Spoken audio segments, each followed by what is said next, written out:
High বন্ধুরা, এটা হচ্ছে আমার ফার্স্ট লং ভিডিও। তো আমি হচ্ছে তিথি, তোমরা দেখছো আমার তিথি ড্রিমল্যান্ড অ্যান্ড লাইফস্টাইল। তো চলো, এটা হচ্ছে ফার্স্ট যেহেতু ভিডিও, আমি জানি না কীভাবে স্টার্ট করবো, তো শুরু করে দিয়েছি। তো তোমাদের ভালো লাগলে লাইক করো, কমেন্ট করো, শেয়ার করো। তো এটা যাচ্ছি আমি হচ্ছে মহাকুম্ভ মেলা মানে এলাহাবাদ অমৃত স্নান করার জন্যে। তো আমাকে কেমন লাগছে কমেন্টে জানিও। তো এই যে আমি চলে এসেছি হচ্ছে প্রথমে গেছিলাম আন্দুল স্টেশন থেকে চলে এসেছি এটা হাওড়া স্টেশন। তো তোমরা দেখতে পাচ্ছ আমার বাবা গেছে একটু বাইরে, তো আমাকে এখানে ওয়েট করতে বলেছিলো। তো পাশে যে মহিলাটা দাঁড়িয়ে আছে মানে উনি একটু কাকিমা আর কি, তো উনিও আমাদের সঙ্গেই যাবেন। তো এই যে আমি ঠান্ডা লাগছে, যেগুলো সন্ধ্যে হয়ে গেছে, আমরা 1:30 ট্রেন ধরবো, সেই জন্য ঠান্ডা লাগছিলো। তো এই যে গায়ে শালটা দিয়ে দিয়েছি, এদিকে ট্রেনের জন্য খুঁজতে যাচ্ছি কোন লাইনে ট্রেন দিয়েছে। তো এটা হচ্ছে আমার বাবার আগেই ছিলাম, পিছনে ছিলাম, পিছন যাচ্ছিলাম।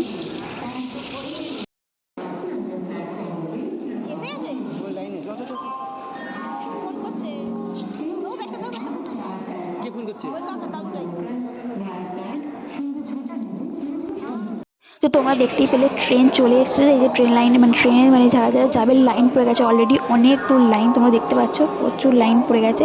তো আমরা যেহেতু বেশি দূরে ছিলাম না, সেই জন্য সামনাসামনি লাইনটা পেয়েছি, তাও কমসে কম 300 জনের পর লাইন পেয়েছি। তো এই যে লাইনটা দেখতে পাচ্ছ, এখন অনেকটা লেট হয়ে গেছে, আমরা রাস্তায় বসে আছি। মানে এই যে ট্রেনের যে রাস্তাটা রয়েছে দেখতে পাচ্ছি, আগে সবাই দাঁড়িয়ে আছে, আমরা এখানে বসে গেছি, মানে অনেকক্ষণ দাঁড়াতে হয়েছে সেই জন্যে। আর যে লাইন তাকেই দিতে হবে। তো আমাদের 1:30 ট্রেন ছিল, এই যে দেখতে পাচ্ছি সবাই অলরেডি ভিডিও করা শুরু হয়েছে, এত লাইন। তো চলো ট্রেনে বসে ট্রেনে বসার তো জায়গা পেয়ে গেছি। তো এই যে বসে পড়েছি, তো দেখতে পাচ্ছি ট্রেনটা অন্ধকার। তো আমাদের হচ্ছে কারেন্ট টিকিট কাটা, মানে হঠাৎ করেই যেহেতু প্ল্যানিং হয়েছে সেই জন্য আমাদের কারেন্ট টিকিট কাটতে হয়েছে, রিজার্ভেশন টিকিট নয়।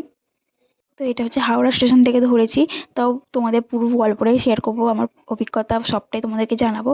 এই যে এদিকে আমার বাবারা বসে, এদিকে বাবাদের বন্ধু, ওনাদের চিনি না আমি, বাট ওরা সবাই যাচ্ছে আর কি। তো এই যে এই স্টেশনে উঠেছি আমরা, কিন্তু ভিড় হয়ে গেছে, তোমাদের পরে তোমাদের জানাবো আস্তে আস্তে। এবার আমরা কি স্টার্ট করা যাক।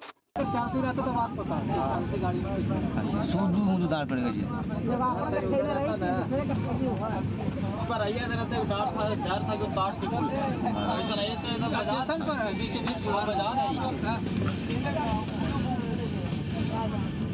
এটা হচ্ছে যাওয়ার পথে প্রকৃতির সৌন্দর্য তোমাদেরকে দেখাচ্ছিলাম, তখন ভোরের বেলা, মানে দেখতে পাচ্ছ বাইরেটা পুরো কুয়াশা ভর্তি। তো এই যে তার মধ্যে হালকা হালকা দেখা যাচ্ছিলো, তো সেটাই তোমাদেরকে দেখানোর জন্য একটু ভিডিও করেছিলাম। তোমাদের জায়গাটা কীরকম লাগছে বলো।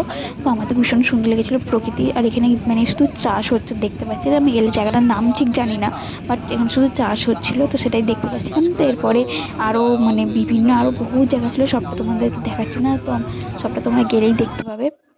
আমরা আগের দিন 1:30টায় ট্রেনে উঠেছিলাম। তো এটা হচ্ছে সকালবেলা, তো এখন ঠিক কটা বাজে আমার ঠিক মনে নেই। আর এই যে সারা রাত ঘুম হয়নি, তাও মুডটা অফ আছে, আমি তো চা খাই না, সেই জন্য সবাই চা খেলে মুডটা ফ্রেশ হয়ে গেছে, বাট আমি চা খাই না। এই যে দেখতে পাচ্ছ, ফার্স্ট টাইম আমি পাহাড় দেখলাম, ভীষণ ভালো লেগেছে। আগে বহু পাহাড় দেখেছি, তোমাদেরটা সবটা দেখানো সম্ভব হয়ে ওঠেনি, কিন্তু যতটুকু দেখাতে পেরেছি এটা মানে এটা ফার্স্ট আমি দেখেছিলাম এই পাহাড়টা আর কি। তো এরপরে আরও আসার সময় দেখেছি, কিন্তু তোমাদের সেটা দেখানো হয়ে ওঠেনি। তো আমার দেখা ফার্স্ট পাহাড় এটাই। তোমাদের কেমন লাগলো জানিও। আর তখনও কুয়াশা ছিল হালকা হালকা, দেখতে পাচ্ছ। তো এই যে দেখতে পাচ্ছ আমরা চলে এসেছি। এটা এতটা সহজ ছিল না আসাটা, বহু মানে অনেক কিছু করে আমরা এসেছি। মানে হাওড়া থেকে যে ট্রেনটা ধরেছিলাম, সে ট্রেনটা সম্পূর্ণ রকম ভুল ট্রেন। তো আমাদের সেটা মুগলসরাই থেকে ট্রেন চেঞ্জ করে আমাদের আবার অন্য ট্রেনে উঠতে হয়েছে। তো এখানে এলে তোমরা যদি গুগল ম্যাপ বা ট্রেনের অ্যাপটা দেখে আসো তো ঠিক আছে, গুগল ম্যাপ দেখে এসো না। আর কাউকে তো জিজ্ঞাসা একদমই করো না, এমনকি পুলিশদেরও জিজ্ঞাসা করো না, পুলিশটাও ঠিকঠাক বলছে না, ভীষণভাবে তোমাদের ঘোরাবে। এই যে চলে এসেছি, এখান থেকে নানান দিকে রাস্তা ভাগ হয়ে যাচ্ছে, যেদিকেই যাবে তোমরা ঘাট পেয়ে যাবে, সব দিকেই করা মোটামুটি ভিড় ছিল দেখছো। এটা হচ্ছে আসার পথ, ওটা হচ্ছে যাওয়ার পথ। তো নানা দিকে যাওয়া যেত, ওই দিকে গেলেও হয়তো ঘাট ছিল, বাট এখানকার দেখো ব্রিজটা কতটা সুন্দর, হাতে করে কলকা করা বা যেইভাবে করুক, কিন্তু ভীষণ সুন্দর। এরকমভাবে আমি আগে কখনো দেখিনি। এদিকেও যাওয়া যাবে, আমরা অন্যদিকে যাব। তো আমাদের সঙ্গে যারা আছে তারা হারিয়ে গিয়েছে, তাদের জন্য ওয়েট করছিলাম, তারা এলে একসঙ্গে যাব। এই দেখছি রাস্তার পাশে যে ড্রামগুলো রয়েছে, ড্রামগুলোর দাম তোমাদেরকে আমি আগে গিয়ে বলছি। এইদিকে দেখছি আমার বাবারা যাচ্ছে। তো এই যে সবে ভিড় স্টার্ট হচ্ছে, তাও তোমরা দেখতে পাচ্ছ এখানটা ফাঁকা, ঠিক আছে। এর আগে গেলে আরও অনেক ভিড়। এই যে আমরা মেন গেটে চলে এসেছি, দেখতেই পাচ্ছ এটা হচ্ছে গঙ্গাসাগর। সবাই মোটামুটি ভিডিও করছিল, তো এটা মানে দেখেই সবাই একটু উত্তেজিত হয়ে গিয়েছিল। তো এটা সবাই বলছে মেন গেট, তো আমার জানা নেই এটা মেন গেট কিনা, বাট এখান দিয়ে আমরা গিয়েছিলাম। এই দিক দিয়ে গেলে যে ঘাটটা পড়েছে সেখান থেকে আমরা পুণ্য স্নান মানে অমৃত স্নান করেছি আর কি। এই যে গেটটা তোমাদেরকে দেখে দিচ্ছি, এখান থেকে আমরা ওয়েট করছিলাম, যারা এসেছিলো তাদের আমাদের সঙ্গে যারা এসেছিলো তারা হারিয়ে গিয়েছিল, কেন এখানে প্রচুর লোক প্রচুর মানুষ, তো সেই কারণে হারিয়ে যাওয়াটা স্বাভাবিক। তো সে নিজেদের সাবধান নিজেরা বজায় রেখে আসতে হবে। তো এই যে দেখতে পাচ্ছি আমরা চলতে শুরু করে দিয়েছি, অনেকটাই হেঁটে যেতে হবে মোটামুটি। আমরা যে হাওড়া থেকে ট্রেন ধরেছিলাম সেটা তো সম্পূর্ণ ভুল, তোমাদেরকে বললাম তো। মুঘলসরাই থেকে যে ট্রেনটা ধরতে হয়েছিল সেটা সম্পূর্ণ আমাদের দাঁড়িয়ে দাঁড়িয়ে আসতে হয়েছে। মুঘলসরাই থেকে এলাহাবাদ মানে এই যে প্রয়াগরাজ কতটা দূর তোমরা গুগলে দেখে নিতে পারো। তো যতক্ষণই মানে 8 ঘন্টা না কত ঘন্টা ছিলাম ঠিক আমার মনে নেই, কিন্তু পুরো রাস্তাটাই আমাদের দাঁড়িয়ে আসতে হয়েছে। তো সেই কারণে তোমাদের কোনো ভিডিও দেখাতে পারিনি। এই যে ড্রামগুলো দেখছো, এই ড্রামগুলো কমসে কম মানে এই একটা ড্রাম 100 টাকা, মানে বুঝতে পারছো, যেটা আমাদের এখানে এলে 30-40 টাকা কি সামথিং 50 টাকায় পাওয়া যায়, সেটা হচ্ছে ওখানে গিয়ে 100 টাকা।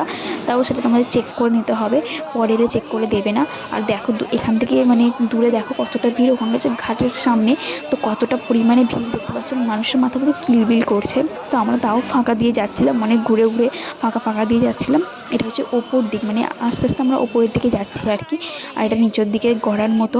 তো আস্তে আস্তে ওপরের দিকে যাচ্ছি, তো তোমাদেরকে সেটাই দেখাচ্ছি। দেখো এখান থেকে হয়তো মানুষের মাথাটা খুব বুঝতে পারছো না, যে দেখতে পাচ্ছ পিছনে কতটা পরিমাণে ভিড়।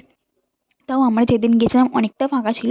তো এইদিকে রাস্তা ধুয়েছে, কারণ সব মানুষ মানে পুণ্যার্থীরা আসছে, বালি বালি হয়ে যাচ্ছে চারিদিকে বালি। এখানে মাটি কতটুকু আছে আমার জানা নেই, কিন্তু বালিটা বেশি। তো সেই কারণে এখানে জল দিয়ে রাস্তাগুলো ধুয়ে দিচ্ছে, যাতে মানুষের কোনো অসুবিধে না হয়, মানুষ পড়ে না যায়। যেহেতু এটা গড়ান রাস্তায় ওপর থেকে মানে নিচ থেকে ওপরে এসছে, এবার নিচের দিকে যেতে হবে। তো দেখতে পাচ্ছ এদিকে নারায়ণ ঠাকুরের ছবি দেওয়া নারায়ণ ঘট। তো এই যে ভীষণ সুন্দর জায়গাটা ছিল, অনেকটা ভিড়ও ছিল, তো তোমাদেরকে সেটা দেখাচ্ছি। আর তোমরা এলে ভীষণ সাবধানে এসো, ট্রেন বা যে কোনোভাবেই আসো না কেন, ট্রেনে করে আসা মনে হয় সুবিধে, কিন্তু ট্রেন প্রচণ্ড লেট, সেটা 16 ঘন্টার ট্রেন, মানে 16 ঘন্টার মধ্যে আমাদের পৌঁছে দেওয়ার কথা, সেটা আমাদের কমসে কম 20 ঘন্টার ওপরে লেগে গেছে। ট্রেন লেট, সবসময় লেট, কিন্তু কিছু করার নেই, এই সময় ট্রেন লেট হবেই। তো এই যে চলে এসেছি ঘাটের দিকে, তো দেখতে পাচ্ছ ঘাটের দিকেও ভালো ভিড়, এদিকে পুরো বালি বালি। ট্রেন এতটাই লেট করেছিল, তো আমরা যে প্রয়াগরাজের আগেই দেখতে পেয়ে মানে আমাদের জায়গাটা ঠিক চলে এসেছিলাম, স্টেশনে নয়, স্টেশনের আগে একটা জায়গা দেখতে পেয়ে আমরা কোনো মতে নেমেছি, ভীষণ খারাপভাবে আমরা নামতে হয়েছে, কিন্তু কিছু করার নেই। একটুকুনি বাকি আছে, তার মধ্যে মানে ট্রেন দাঁড়িয়ে দাঁড়িয়ে এতটা লেট করেছে, একে তো আমরা লেট হয়ে গেছি, তার মধ্যে আরও লেট করেছে। আর এখানে এলে তোমরা সোয়েটার বা শাল কিছুই নেওয়ার প্রয়োজন নেই, এখানে ভীষণ গরম, শুধু একটা ক্যারি করো কিছু, কারণ যখন যাওয়ার সময় তোমাদের ঠান্ডা লাগবে, যেখানে পাহাড়ি এলাকা বা মাঠঘাট যেখানে রয়েছে, তো সেখানে ঠান্ডা লাগবে, কিন্তু এখানে তোমাদের শালের বা সোয়েটারের কোনো রকম প্রয়োজন নেই। তো দেখতে পাচ্ছি এখানে পুরো শুধু বালি আর বালি, সব মানুষ এখান থেকে হেঁটে যাবে। এই যে এই রাস্তাটা ধরে দুটো যে আমাদের গঙ্গা যমুনা এক হচ্ছে, এই রাস্তা ধরে গেলে তোমাদের সেটা দেখতে পাবে, কিন্তু এটা অনেকটা দূরে, প্রচুর ভিড় ছিল, দাঁড়াতে দিচ্ছিল না। আর যেহেতু আমাদের অলরেডি অনেকটা লেট হয়ে গেছে, তো সেই কারণে আমরা পুরোটা যাইনি, আমরা খানিকটা গিয়েছিলাম, তোমাদের সেটা দেখাবো, বাট পুরোটা আমরা দেখাতে পারবো না। যেখানে জলটা এক হচ্ছে আর সেখানে স্নান করতেও দিচ্ছে না, সেখানে আমরা জনতার জন্য স্নান করার কোনো ব্যবস্থা নেই, সেখানে শুধু মানে ভিআইপি ছাড়া তাদের জন্যই স্নানের ব্যবস্থা আছে। আমরা ঘাটে গিয়ে স্নান করবো, এই আশেপাশে দেখতে সবাই স্নান করছে, সেই জায়গাতেই করে নেবো, কত দূরে যাওয়া সম্ভব নয়। যতটুকু যেখানে এসে পৌঁছেছে অনেকটা হাঁটতে হয়, তো সেই কারণে অতটা যাইনি। দেখতে পাচ্ছি আমার অবস্থা, কিছু না খেয়ে মানে যেদিন বেরিয়েছি বাড়িতে শনিবার দুপুর 1টা নাগাদ বেরিয়েছি বাড়ি থেকে, জাস্ট রাত 10টার সময় আমি খেয়েছি, মানে বাড়ি থেকে মা লুচি আর তরকারি করে দিয়েছিলো, সেই যা খেয়েছি, তারপরে কিছু খাওয়াই হয়নি। এই যে ঘাট দেখতে পাচ্ছ, ওরা ওখান দিয়ে যাচ্ছে, আমি এখানে স্নান করব। আর এই যে এনারা দেখতে পাচ্ছেন বয়স্ক মানে মানুষ, কতটা মানে নিজেদের জিনিসটা বোঝে দেখবেন, যে ওদের মানে মানুষ তো স্নান করে জাস্ট উঠে চলে যায়, কিন্তু এনারা মানে কতক্ষণ ধরে স্নান করছেন, আর এখানে জল ভীষণ ঠান্ডা ছিল। আর বয়স্ক বলাটা উচিত নয়, তাও অনেকক্ষণ ধরে এনারা স্নান করছিল, মানে আমার তো আমি দাঁড়িয়ে দাঁড়িয়ে থেকে লাস্টে আমাকে বাবা বললে সাইড করে দিল, তারপরে আমি স্নান করতে পারলাম, নইলে ওনারা স্নান করেই যাচ্ছে, মানে জায়গা ছাড়ছেই না। তো এখানে এসে কাউকে কিছু বলেনি, এটা যে সব মানে সমস্ত নিজস্ব ব্যক্তিগত ব্যাপার। এমনকি এখানে কিছু মানুষ আছে, জানি না ওনাদের বাড়ি কোথায় বা কী, মানে এখানে যে ক্যাম্পগুলো করে দিয়েছে লেডিসদের জন্যে, জামা চেঞ্জ করার জন্যে, তারা নিজেদের ঘর হিসেবে দাবি করছে, মানুষদের ঢুকতে দিচ্ছে না। পুলিশ থাকলে হয়তো তাকে বলা যেত, কিন্তু কিছু করার ছিল না সেই মুহূর্তে আমারও। কেন আশপাশে পুলিশ বা কোনো প্রশাসনের কোনো ব্যবস্থা ছিল না, ছিল অনেকটা দূরে ছিল, সেখান থেকে ডেকে নিয়ে আসতে হতো, তো সেই কারণে আমি যাইনি। তো একটা পুলিশ ক্যাম্প ছিল, সেইখানের মধ্যে কোনো মতে চেঞ্জ করতে হয়েছে, কিছু করার নেই।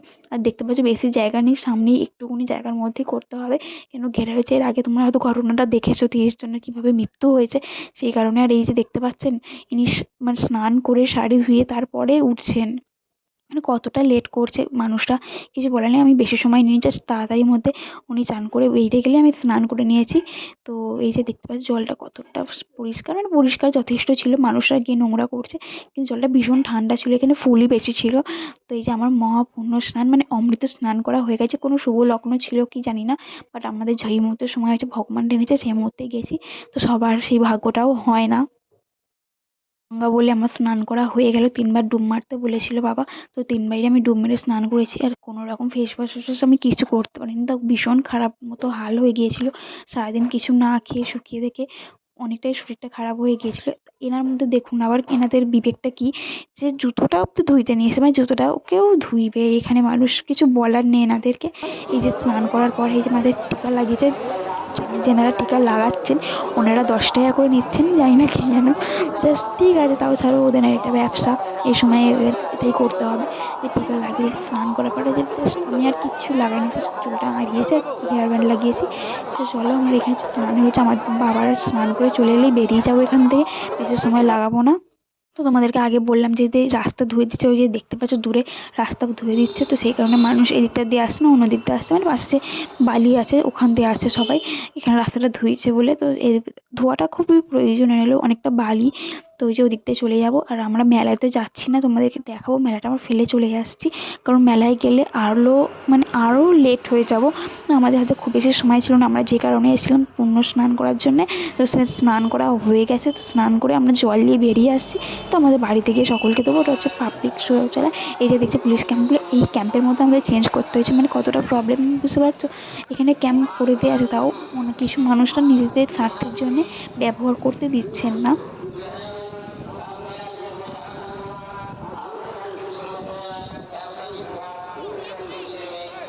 তো চলো আমাদের পুণ্য স্নান করা হয়ে গেছে, এটা হচ্ছে বাড়ি ফেরার পথে ওনারা যাচ্ছেন, আমরা আসছি। অলরেডি তখন 4টে মতো বাজে, তো আমাদের 5:30 ট্রেন ধরার কথা ছিল, কিন্তু সেই আগের বাড়ির মতো যে ওনারা হারিয়ে গেছেন, তো সেই কারণে ওনাদের জন্য আমরা আরও 1 ঘন্টা লেট হয়ে গেছি, মানে আরও 1 ঘন্টা আমরা রাস্তায় ওয়েট করেছি। 5:30 মতো বাজে, তার মধ্যে ওনারা এসে উঠতে পারেননি, কিছু করার নেই। এই এক জায়গায় এলে অনেকেই হারিয়ে যাবে, তার মধ্যে স্টেশনে যা ঘোরফের, মানে তোমাদেরকে বলে বোঝাতে পারবো না। স্টেশন আমরা জানি জায়গা থেকে একটুখানি দূর হয়, কি 10 মিনিট দূর। স্টেশনে পৌঁছানোর জন্যে পার্কের ভিতর দিয়ে, তারপরে মার্কেট দিয়ে অনেক ঘুরিয়ে ঘুরিয়ে, মানে অনেকক্ষণ ধরে ঘুরিয়ে ঘুরিয়ে স্টেশনে নিয়ে যাওয়া হয়েছে। তার মধ্যে তো আলাদাই ব্যাপার রয়েছে আরও, তোমরা না গেলে বুঝতে পারো না, তোমরা যাও ঘুরে এসো। হ্যাঁ, একটু কষ্ট হবে, একটু জার্নি হবে, অনেক সমস্যার সম্মুখীন হবে, কিন্তু তোমাদের যেতে হবে, পুণ্য স্নান করতে হবে। এই যে পাশে দেখছো মেলা, মেলা অলরেডি স্টার্ট হয়ে গেছে, ঠিক আছে। আমি যেতে পারছি না, কেন আমাদের খুব বেশি সময় নেই, সেই কারণে ওই যে দেখতে পাচ্ছি দূরে দূরে দোলনা রয়েছে, আমার তো সময় ছিল না, সেই জন্য আমি তাড়াতাড়ি করে বেরিয়ে এসেছি, কেন বাড়ি ফিরতে আরও সময় হয়ে যাবে। এই যে চায়ের দোকানটা দেখছেন, ইনি ভীষণ সুন্দর চা করেন, তো এখানে আমার বাবারা চা খাচ্ছিল, আমি বসেছিলাম ওনাদের জন্য ওয়েট করছিলাম। এই যে দেখতে পাচ্ছ অলরেডি তখন 5:30টার মধ্যে বেজে গিয়েছিল, ট্রেন মানে চলে গেছে, আমাদের মিস হয়ে গেছে, কিছু করার নেই, কিছু মানুষ মানে টাইম মেনটেন করতে পারেন না। তো যাই হোক, এই যে দেখো ট্রেন, মানে ট্রেনের পথে যাওয়ার কত ভিড় আর কতটা পরিমাণে হাঁটতে হচ্ছে, তোমাদেরকে দেখাতে পারছি না, কেন প্রচুর ঠেলাঠেলি, প্রচুর ভিড় ছিল, তো সেই কারণে তোমাদের সামান্য একটু ভিডিও দেখালাম। তারপর দেখাচ্ছে এই যে মাঠের মধ্যে দিয়ে, পার্কের মধ্যে দিয়ে ওনারা বসার ব্যবস্থা করে রেখে দিয়েছেন, কিছু বলার নেই, কেন অনেকটা ভিড়, ওদেরকেও ভিড় এড়াতে হবে, ভিড় কাটাতে হবে, ভাঙতে হবে, মানুষ কমাতে হবে, তো সেই কারণে ওরা এতটা ঘুরিয়ে ঘুরিয়ে ঘুরিয়ে ঘুরিয়ে নিয়ে গেছেন। এই যে স্টেশনে চলে এসেছিস, কটায় ট্রেন আছে জানি না, ওয়েট করছি, বসে আছি, অনেকটা কষ্ট হচ্ছে, সারাদিন কিছু না খেয়ে, মানে কিছুই খাইনি, পুরো শুকিয়ে আছে, শুধু জলটাই যা খাচ্ছি আর কি। এই যে এরপরে যে ট্রেনটা এসেছিলো, আমরা জানতাম না, ভুলভাল ট্রেনে উঠে পড়েছি, এখানে কেউ কাউকে কিচ্ছু বলতে পারবে না, এখানে গেলে সম্পূর্ণ নিজস্ব ভরসায় যেও। আর টিটি যদি থেকে যায়, টিটিকে জিজ্ঞাসা করতে পারো, টুলিশকে জিজ্ঞাসা করলে বেকার ভুলভাল বলবে, কেউ কিছুই বলতে পারবে না, কেউ বলতে পারবে না। এই যে এই ট্রেনটা উঠেছিলাম, তো এই ট্রেনটাও ভুল ছিল, আমরা সেটা অনেকক্ষণ পর বুঝতে পারবো, সেটা এখন আমরা জানি না। তো এখন আমাদের ট্রেন হাওড়ায় নেমেছিল ঠিক 8:30, আমরা যেখানে 3:30 নামানোর কথা সেটা 8:30টায় নামিয়েছে। তো চলো আজ আমাদের ভিডিও এখানে শেষ করছি। তোমাদের আমার ভিডিও কেমন লাগলো বলো, আর ভালো লাগলে সাবস্ক্রাইব করে লাইক করে দিও। টাটা, সবাই ভালো থেকো।